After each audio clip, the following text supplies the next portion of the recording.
Bem-vindos ao nosso tabuleiro sonoro PicPulse, onde as peças se movem em um espaço repleto de ideias e reflexões. Hoje mergulharemos no universo paralelo do xadrez e da filosofia, explorando como este jogo milenar espelha as intricadas danças do pensamento humano. Entre reis, rainhas e peões, descobriremos lições sobre estratégias, vida e o profundo jogo do ser. Prepare-se para uma partida onde cada movimento revela mais do que uma simples jogada, mas sim um caminho para compreender a existência da nossa própria vida. Vamos iniciar essa jornada enxadrística filosófica? Olá, seja muito bem-vindo ao nosso podcast PicPulse. E hoje nós iremos entrevistar uma pessoa extraordinária, um grande amigo, professor universitário, diretor de pós-graduação aqui da Universidade Estadual de Roraima, enxadrista, que vai falar algo interessante e muito curioso para todos nós. Lembrando que nesse episódio nós sempre damos ênfase, como também nos anteriores, ao bem-estar, saúde, esporte, longevidade, criatividade para você que está nos acompanhando. Fique ligado que hoje é uma entrevista sensacional. Já vamos passar a bola para o professor Edgar, cumprimentando inicialmente. Professor, muito obrigado por ter tirado o seu tempinho nessa tarde de hoje para estar aqui conosco. Para nós é uma honra tê-lo aqui, falar de um tema que não é muito falado corriqueiramente. E dentro desse contexto desses episódios, que nós falamos de alta performance humana, de performance esportiva, o senhor vai contar um pouquinho para nós como é essa vida do enxadrista. Seja muito bem-vindo, professor, muito obrigado. Obrigado pelo convite, obrigado a todos. É um projeto maravilhoso que vocês estão realizando, e falar do xadrez, falar da minha trajetória, falar com você, doutor Mário, sobre esses assuntos é muito interessante, porque o xadrez tem várias curiosidades. Eu vou falar algumas para vocês. Sensacional. Perfeito. E, professor, antes da gente começar no tema propriamente dito, tá ótimo. Conta um pouquinho para nós aí, como que foi desde criança o senhor tem esse hábito de jogar, começou já na adolescência, como é que até se tornar aí um competidor dentro dessa modalidade? O meu começo no xadrez ele foi muito interessante, porque ele surgiu na escola pública. Foi um projeto do governo federal lá na década de 90, né? E infelizmente esse projeto não continuou. Na época eles tinham a intenção até de chegar em todo o Brasil. Eu não sabia jogar xadrez, eu tinha 13 anos, estava na escola pública. E meus colegas que sabiam jogar entraram no clube de xadrez. Eu nem achava muito interessante, achava aquilo meio coisa de nerd, meio esquisito, né? Só que o que aconteceu? Eu fiquei deslocado, porque os meus amigos eles iam viajar para jogar o campeonato escolar paranaense de xadrez. Eu sou do Paraná, lá na cidade de Foz do Iguaçu. Eu falei, eu vou aprender a jogar para viajar, para entrar na equipe para viajar com meus amigos. Eu não sabia nem como mover as peças, para que servia, etc. E aí foi uma descoberta dia a dia. Comprei um jogo de xadrez baratinho, fui lá no mercado, comprei, comecei a mover as peças e me despertou algo muito interessante, que eu era muito agitado, muito ansioso, ainda sou ansioso, mas eu acredito que o xadrez ele ajuda muito no controle da ansiedade. Desde então, o xadrez é um grande amigo. A primeira dica que o professor Edgar Zanetti aqui está deixando: o foco, a atenção, a intenção tira você dos pensamentos futuros, que nada mais que a ansiedade, e te traz para o momento presente. Isso aí chama mindfulness, para quem aqui já está ligado com os nossos episódios anteriores e também nas nossas redes sociais. Mas, professor, que extraordinário. Então começou já desde a adolescência esse aprendizado.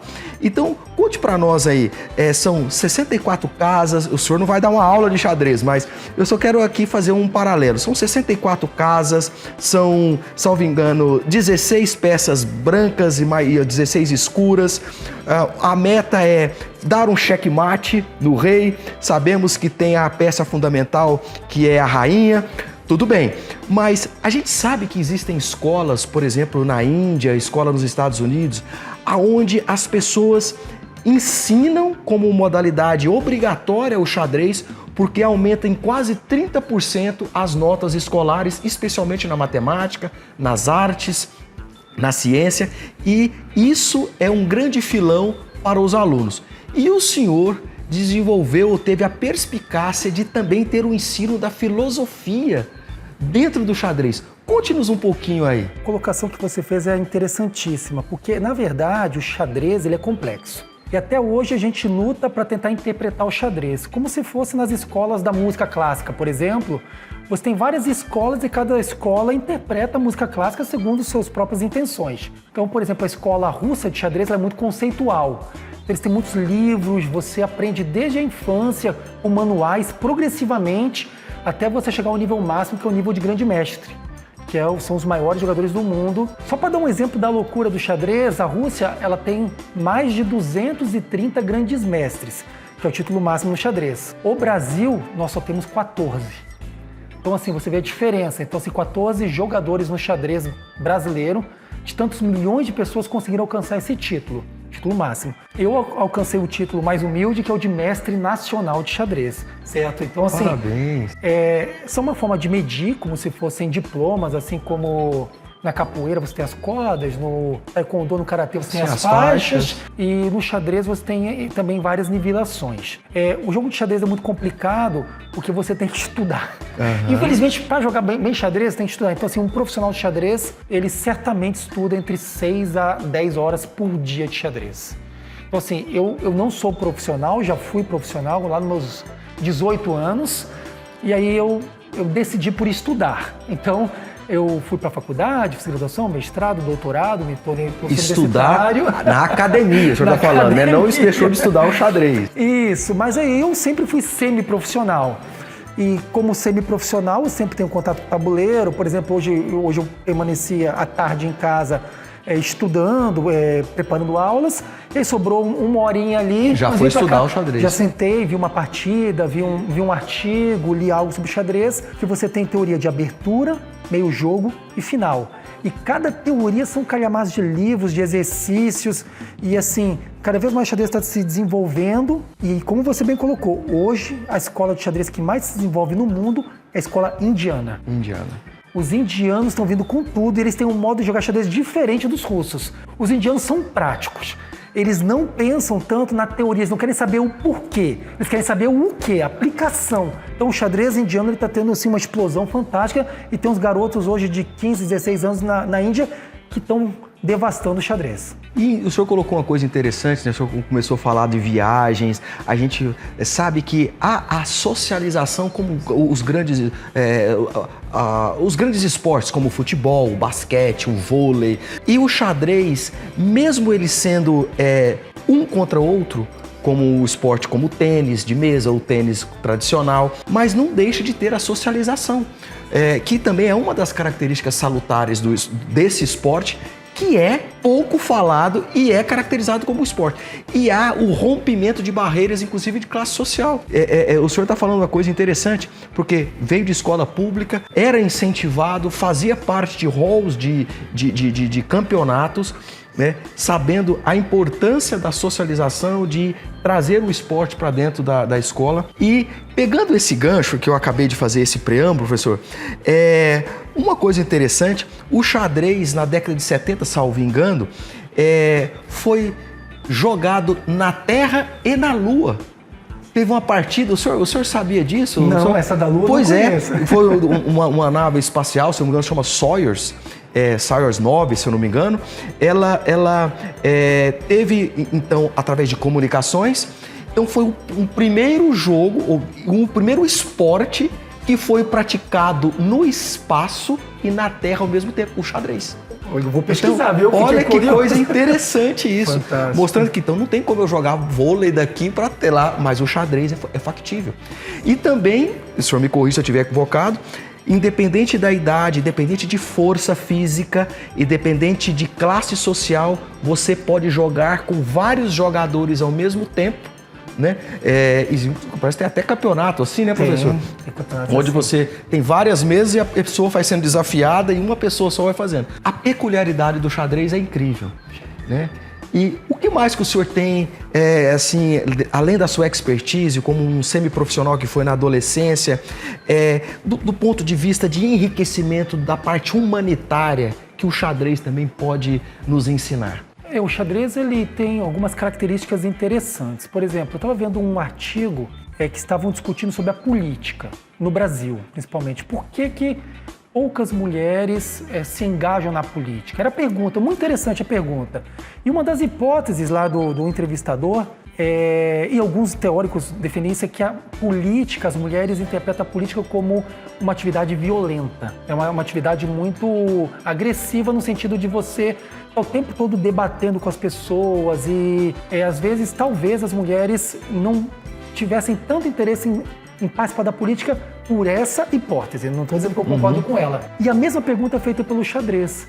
Porque no mundo, por incrível que pareça, a gente ainda não sabe explicar por quê, se é por causa da nossa cultura, se é por falta de incentivo, mas assim, menos mulheres praticam xadrez do que homens. Então, assim, por volta de 70% para mais são homens jogando xadrez e 20% a 30% são mulheres. E uma coisa interessantíssima é que já na década de 80, a campeã mundial de xadrez húngara, Judith Polgár, ela foi a primeira a vencer um campeão mundial de xadrez homem, uma partida clássica. Não somente ela venceu ele, como venceu vários campeões mundiais. E isso na época foi um choque para a história da humanidade, machista, porque achavam que a mulher não era capaz de vencer um homem.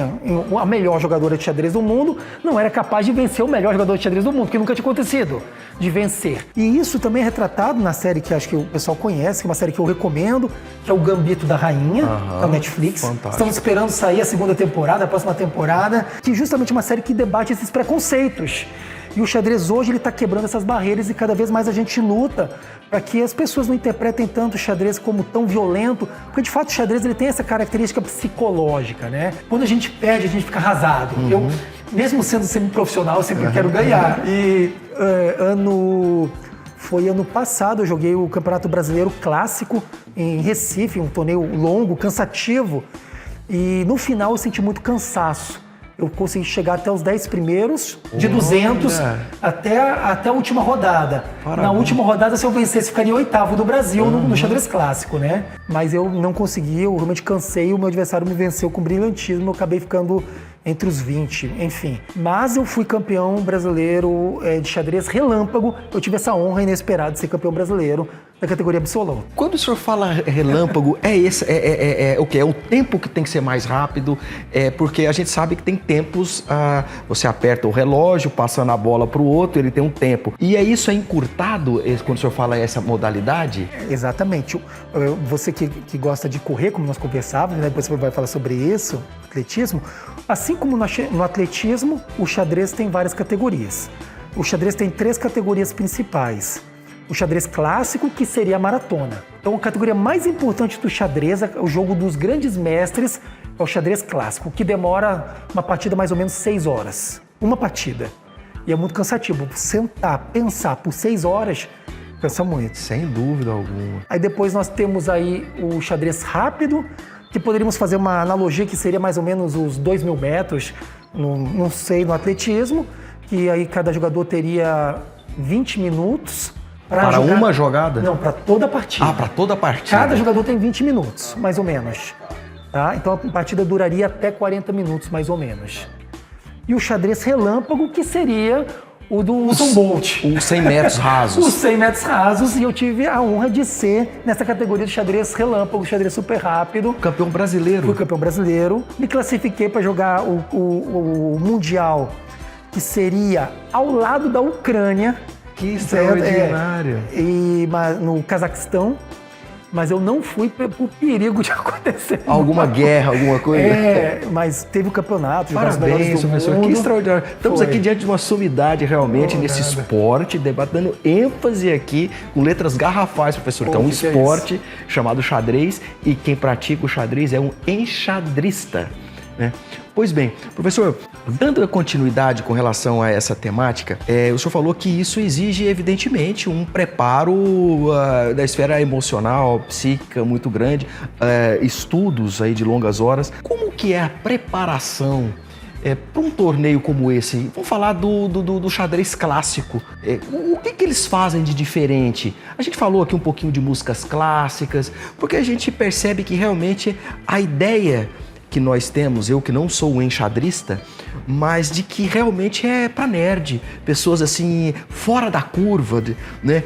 E há, evidentemente, um preparo na véspera, né? Como que é? A questão do sono, alimentação, uma vez você fica 6 horas numa cadeira, sentando, isso com uma partida, depois, não sei se tem outra no mesmo dia, logo na sequência, depois o senhor me ensina isso. Como é que é essa rotina da véspera de um grande torneio? Não, a preparação é tal qual um maratonista.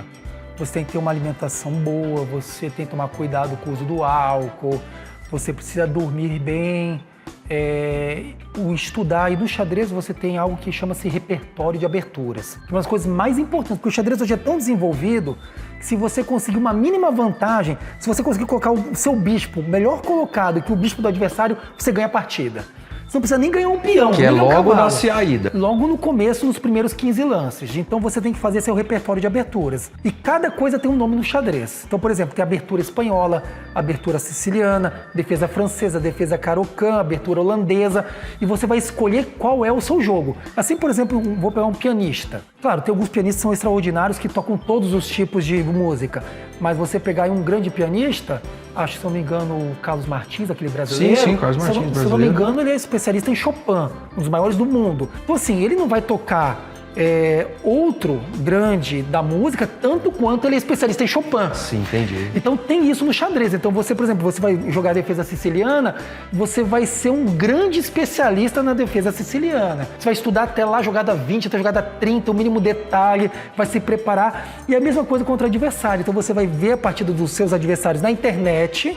Por exemplo, eu vou jogar contra o Mário. Você está estudando eu vou passar a noite, a madrugada estudando para ver qual abertura que o Dr. Mário joga, para preparar as melhores jogadas da abertura para defender, para atacar, defender. Para atacar, defender, exatamente. Então isso é muito legal no xadrez, porque ele é uma experiência consigo mesmo e com o outro. Sempre você vai estar nessa coisa. Será que eu jogo as minhas melhores aberturas ou será que eu vou atacar o ponto fraco do meu adversário? Falou uma coisa interessante aqui. Então, o estudo do adversário é na véspera, que você fica sabendo, quando sai toda a sua programação, né, as chaves, mas e para dormir? E como é que faz? Você vai estudar o seu adversário na véspera, você tem 6 horas depois do suposto jogo de embate aí, e como é que fica o sono? Como é que fica, digamos assim, a preparação mental? Se é lendo uma poesia, se é assistindo alguma coisa que lhe faça bem, se é meditando? E onde fica isso aí? Cada um tem suas estratégias, né? Eu não vou mentir que nem todo enxadrista tem esses cuidados. Por exemplo, tem enxadristas que fumam muito. Um dos outros vícios que os enxadristas têm, que eu tenho também, que eu luto para combater, é o café. Nossa, eu adoro café. Se eu não sentar e não fizer uma xícara de café, eu tenho que tomar cuidado por causa da gastrite, essa coisa toda. Isso durante o jogo pode tomar? Durante o jogo pode tomar café, pode tomar água. Então, assim, e aí é uma luta contra você mesmo, contra seu autoconhecimento, contra seu corpo. E quem ensinou isso para nós hoje é o campeão mundial, chama-se Magnus Carlsen, que é norueguês. E ele, assim, ele se prepara, ele é um garoto novo, ele é saudável, ele joga futebol, sabe? Ele faz academia. Então, assim, ele está mostrando, inclusive ele venceu o russo, que chama-se, é difícil traduzir, o pessoal fala Neponimty, que seria o sobrenome desse russo, que foi o vice-campeão mundial. Só que o Neponimty, ele é gordinho, né? Então, já assim, é diferente já dele. é diferente, já não se prepara, não se cuida, não faz esporte. Talvez beba vodka, né? Russo, né? É porque todo mundo bebe vodka na Rússia, né? Inclusive, essa frase está no meu livro, que é o Assassinato do Monte Roraima. Depois você vai falar em instantes sobre esse livro aqui. Essa frase está aqui em um dos personagens, o grande mestre russo, Yuri. Ele sobe o Monte Roraima e ele fala essa frase no livro. Olha que interessante. Dentro desse contexto, evidentemente, que nós estamos aqui colocando para os nossos telespectadores, digamos assim, que vai estar na rede social, vai estar no YouTube, oportunamente, esse nosso podcast. A ideia que nós estamos trazendo aqui ao longo dessa jornada que nós estamos construindo com esses episódios do PicPulse é justamente trazendo a peculiaridade de cada esporte, de cada superação, de cada entrevistado. E assim, o que o xadrez trouxe na vida do senhor em termos de engrandecimento? O senhor falou uma palavra interessantíssima, que é autoconhecimento. Eu gostei muito quando o senhor aqui colocou. Porque, na verdade, a gente sempre procura se aperfeiçoar a cada dia. Eu sempre falo, hoje ser melhor do que ontem, amanhã sermos melhores do que hoje. Então, diante desse contexto, o que o xadrez lhe trouxe de perspectiva boa até o momento e que o senhor vislumbra ensinando na figura representativa que o senhor tem como docente, como formador de opinião, como um escritor, que o senhor vai falar logo um instante na nossa próxima sequência das perguntas aqui, desse bate-papo. Me fala um pouquinho dessa questão do autoconhecimento pessoal aí, de enriquecimento. O xadrez me ensinou muito desde cedo, assim. Por exemplo, eu comecei a ler livros na época, os primeiros livros que eu li em outra língua, sem ter feito curso, foram em espanhol. Para aprender o xadrez? Para aprender o xadrez. Aí depois comecei a ler livros em inglês, depois comecei a ler livros em italiano, francês e até em russo. Na época eu lia livros de xadrez em russo. Tudo através do xadrez. Então o xadrez me levou a ter esse contato com as línguas. Outras línguas. Eu não sou fluente, eu digo que eu não sou fluente em nenhuma delas, mas eu entendo todas elas através do xadrez. Fantástico. Então eu consigo entender um pouquinho do italiano, um pouquinho do francês, um pouquinho do inglês, do espanhol, até pela nossa proximidade é mais conveniente. Mas tudo isso foi através do xadrez. Eu pegava os livros, ficava curioso, começava a ler no dicionário, aí eu ia traduzindo no Google. Daqui a pouco eu já começava a entender as conjunções, já começava a ver alguma coisa assim. Fazer as ligações e já estava lendo fluente. Eu não tinha paciência de fazer curso. É uma coisa minha, assim. Eu pegava e ia traduzindo. Autodidatismo. Eu pegava o dicionário, eu gostava muito do dicionário, né? É um método que eu não recomendo para se aprender.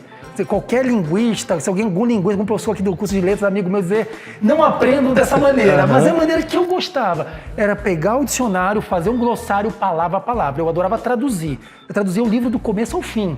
Então eu pegava cada palavra, eu ia traduzindo, fazendo glossário, memorizando, e assim que foi. Então, assim, isso foi através do xadrez. Então, isso já trouxe um grande enriquecimento pessoal.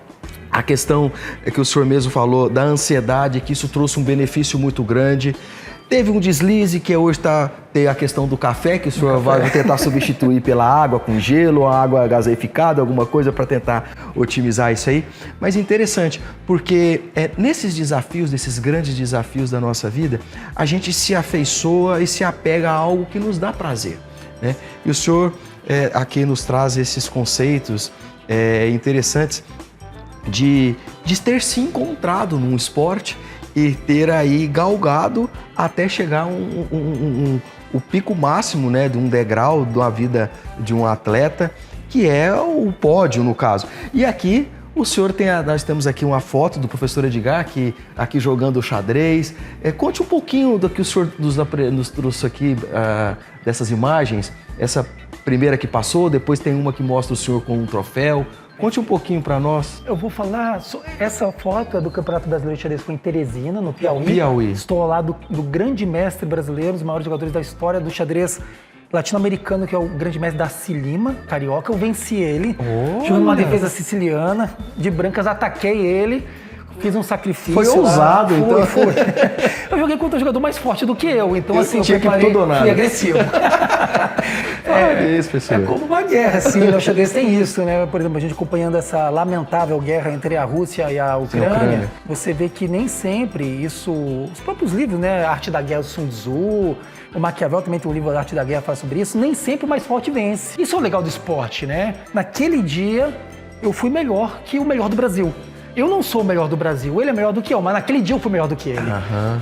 Essa é uma das belezas do esporte. Então, no Piauí eu joguei 13 partidas e não perdi nenhuma. Empatei 4, venci 8, empatei com ele, não, eu empatei uma com ele e venci ele. Aí eu fui campeão brasileiro na época. É essa foto aqui no Piauí. Essa foto no Piauí. E aquela tem uma foto anterior que o senhor está jogando no tabuleiro também. É um campeonato, é esse mesmo campeonato. Sim, essa que eu estou jogando no tabuleiro, é o Campeonato Brasileiro no Recife. Certo. Um torneio com quase 200 jogadores, com os melhores do Brasil, e eu fui bem. Eu fiquei 8 partidas sem perder nenhuma, depois perdi para um grande jogador, e aí eu acabei ficando ainda entre os 20, acho que fiquei na posição 22 de 200, mas disputei ficar entre os 10 e não consegui mais Fiquei satisfeito. Essa aqui, não querendo interromper, mas para quem está assistindo, conta um pouquinho dessa história aqui para nós, dessa foto desse tabuleiro, onde também o senhor busca inspiração, o contato com a natureza, que não deixa de ser o seu momento, que o senhor traz isso aí, com essa captação de energia aí nos altos das montanhas. Conta aí um pouquinho para nós, para quem está nos assistindo. Eu sou apaixonado por natureza, assim, porque o xadrez ele é muito solitário.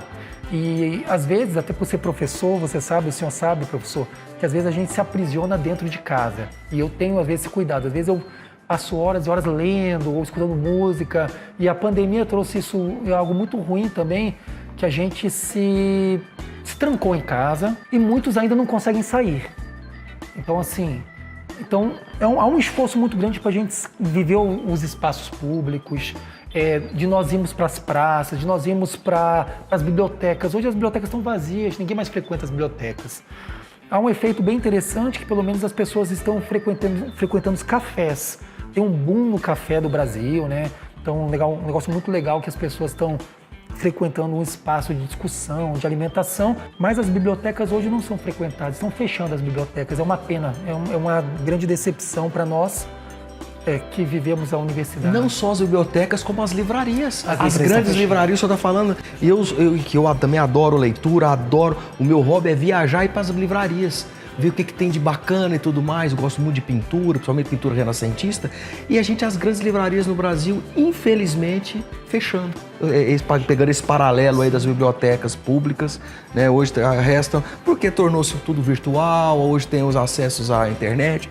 Eu acho que as pessoas não continuam não tendo o grande apreço de pegar um livro, de sentar, de riscar. Eu, pelo menos, sou dessa época e adoro fazer isso. Né? Eu falo que o livro é uma coisa muito pessoal.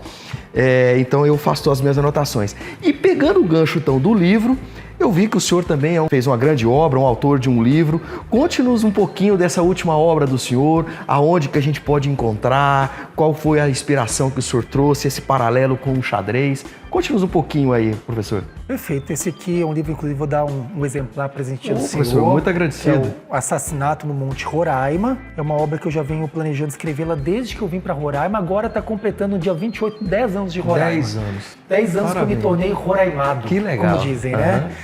Gostaria de ostentar o título de roraimense, mas isso é para poucos. Eu não nasci aqui, mas eu aceito o título de roraimado, não tem problema. Sou humilde nesse sentido. E desde sempre eu queria subir o Monte Roraima, queria escrever uma história sobre o Monte Roraima. E aquela foto aqui não é do Monte Roraima, mas é de outro lugar que eu também sou apaixonado, que é Tepequém. E aqui é o platô do Tepequém. Lá em cima eu subi com alguns amigos. Saí às 3 da manhã, cheguei lá por volta das 5 horas da manhã, 5h30, se não me engano, e fizemos algumas fotos aí com o tabuleiro de xadrez, e também um lugar que eu sou apaixonado, que é Tepequém. Mas falando do livro Assassinato no Monte Roraima, ele é um romance de aventuras. Não sei se os espectadores conhecem, um autor que já foi muito conhecido, hoje não é tanto, até tem um filme, acho que tem um filme dele, acho que eu assisti na Sessão da Tarde, que é o Jack London, que escreveu Caninos Brancos. Não tô lembrando. É um autor que escrevia romances de aventuras. Tem outra obra que chama-se Martin Eden. E eu acho que tem um filme dos Caninos Brancos, já passou na Sessão da Tarde. Antigamente a gente assistia a Sessão da Tarde, hoje tem Netflix, hoje tem muita opção, mas antigamente a gente assistia uma Sessão da Tarde, né? E o Jack London escreveu romance de aventuras.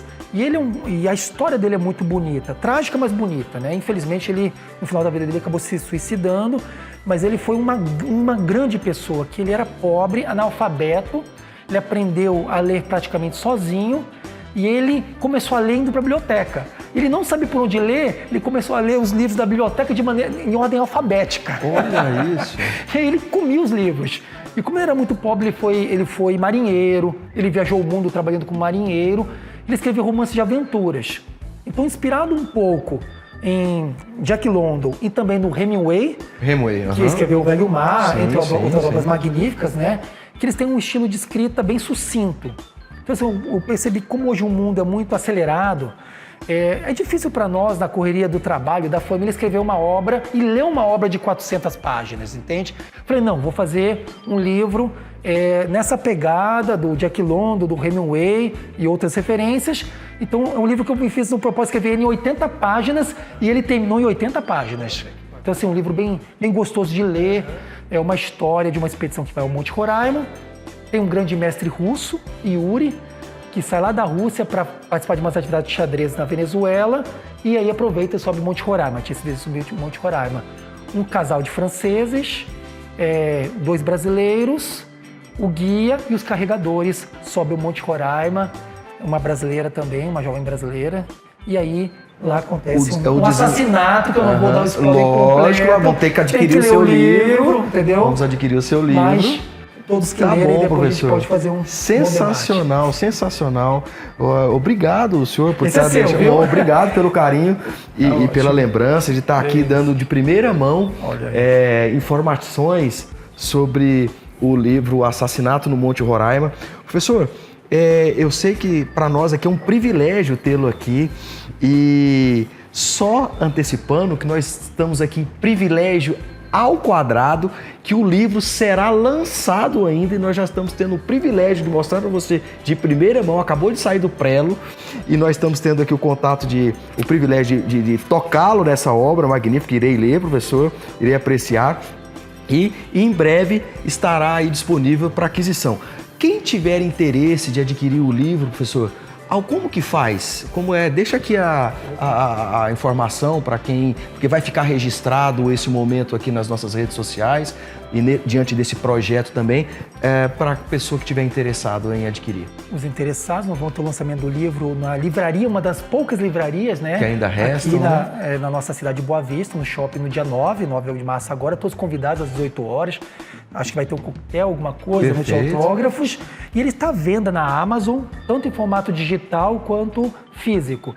Está num preço super acessível, salvo engano, de R$22.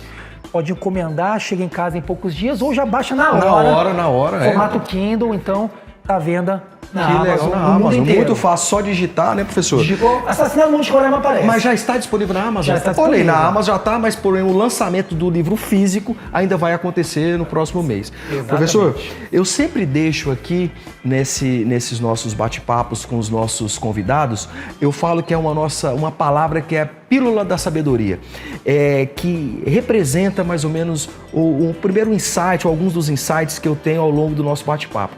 Então eu quero deixar para você que está nos acompanhando, a pílula da sabedoria de hoje é foco. E que tem tudo a ver com essa questão do jogo de xadrez, do enxadrista, que é o atleta que pratica o xadrez. Então, a pílula de hoje é foco. Professor, nós estamos caminhando aqui, professor Edgar, para os momentos finais aqui do nosso podcast de hoje, que é o nosso Pique Pulse, e eu gostaria que o senhor fizesse o convite, deixasse a sua, digamos assim, mensagem final com relação ao xadrez, se alguém tiver interesse em começar a essa modalidade, como que faz para procurar, se tem um clube, uma associação aqui no estado de Roraima, a própria universidade, se tem alguém que pratica e dá os primeiros caminhos para quem quer ter contato com esse esporte. Por gentileza, deixa essa mensagem final para nós. Perfeito, eu agradeço muito a oportunidade. Nós temos a Federação Roraimense de Xadrez. Sugiro que todo interessado queira colocar os filhos, queira aprender, queira jogar, entra no Instagram, digita Ferox, RR, vai aparecer o site. Lá nós temos o contato de professores que dão aulas particulares. Tem um grupo de WhatsApp, todos podem entrar, o pessoal se reúne no final de semana, o pessoal joga no bar, joga na biblioteca, joga em casa, tem um grupo nota 10. Sempre tem uns grupos se reunindo. Uhum. E aí os clubes, a gente tem alguns clubes que estamos tentando reestruturar. Então, de fato, nós não temos hoje, nós temos uma sede da Ferox que fica no Estádio Canarinho e ela vai voltar a funcionar agora em breve. Então, nós tivemos um período de férias, estamos reajustando tudo, mas em breve teremos aí a Ferox. E você falando das pílulas de sabedoria, eu vou falar algo que é engraçado, mas algo que eu chamo muita atenção. Tem um mestre em xadrez americano, norte-americano, o nome dele é Cyrus Lakdawala. Ele tem vários livros. Ele não é tão bom no xadrez, ele é muito bom, claro, ele é melhor do que eu, muito bom no xadrez, mas os livros dele são best-seller, porque ele fala a linguagem das pessoas. E ele começa os livros dele com a seguinte frase: não se sinta um bosta. E aí o que ele vai explicar essa frase? Ele está dizendo o seguinte: todo ser humano erra o tempo todo. A vida humana é você errar e acertar. E o xadrez, quando a gente comete um erro, a gente não pode ficar aprisionado no erro. Então, assim, por exemplo, entreguei a rainha, entreguei um peão, coloquei meu bicho mal colocado, é que você quer aquela, putz, nossa, que erro, nossa, como... E ele usa essa expressão brincando, ele falava, nossa, quando eu estava jogando o campeonato, entregava uma peça, eu pensava, nossa, como eu sou capaz, assim, de me sentir tão... Às vezes a gente se sente repugnante conosco mesmos, com nós mesmos, né? Ele diz, o maior ensinamento do xadrez é você abandonar os erros do passado e se lançar para o futuro. Então, acho que essa é uma lição que o xadrez tenta me ensinar. Todos os dias eu erro, acerto, como todo ser humano, errando o tempo todo. E eu acho que o xadrez ele permite essa estratégia de tentar abandonar o passado, porque sempre o futuro nós teremos uma jogada a mais. Fantástico, que coisa. De forma filosófica, o professor Edgar deixa essa mensagem final e eu acho que nos enriqueceu muito esse bate-papo, professor Edgar. Foi um privilégio, um prazer muito grande tê-lo aqui como um autor de um livro, com toda essa sua bagagem, não só do ponto de vista cultural, mas também como atleta de ponta, representando aí o xadrez no Brasil e convidado para representar o nosso país fora, o nosso Brasilzão fora daqui. É uma honra tê-lo aqui. Eu espero que com isso a gente contribua para as pessoas que irão ter contato com esse episódio, assim como os que nos antecedeu, para depois nós fazermos uma grande síntese, que é isso que vai culminar esse grande projeto. Eu fico por aqui, professor, despeço também dos nossos telespectadores, dos nossos ouvintes, que em breve estaremos com um novo episódio. Um grande abraço, felicidades, tchau, tchau. Encerramos hoje uma jornada fascinante pelas intersecções do xadrez e da filosofia, onde cada movimento e peça refletem em profundas questões existenciais e estratégias de vida. Esperamos que essa conversa tenha iluminado não apenas o tabuleiro diante de vocês, mas também os tabuleiros internos, onde jogamos nossas batalhas mais significativas. Que essas reflexões compartilhadas hoje inspirem novas perspectivas e estratégias, tanto na vida quanto no xadrez. Até o nosso próximo encontro. Continue jogando, questionando e explorando o infinito jogo da vida. Eu te desejo o melhor. Tchau.